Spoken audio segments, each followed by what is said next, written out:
For today's at-home experiment, we're going to learn the coolest of non-Newtonian fluids, something called Oobleck.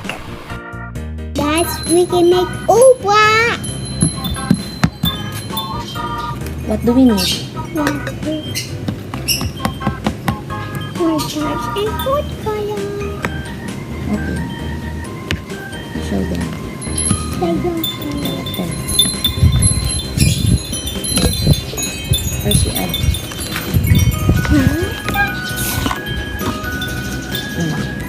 Tayo not like baking soda. Yes. This one is different. Don't put too much. Put 1 cup.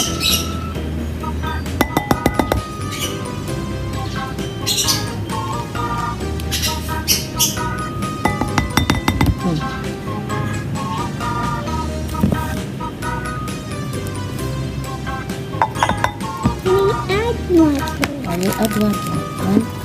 1 cup. Brix 1 cup.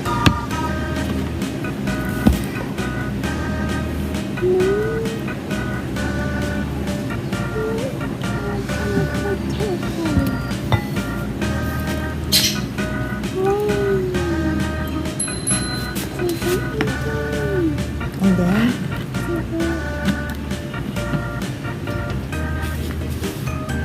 what is that?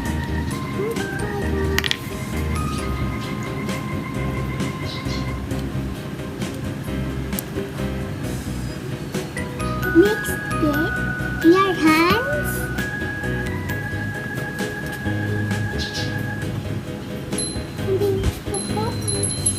Oh, don't use that. Use your hands to mix it. It's okay. Come on, mix it.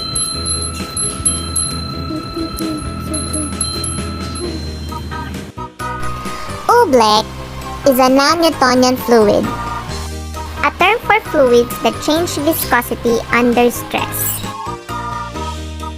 You can change the way it acts by how much pressure you apply to it. I'm making the Oobleck.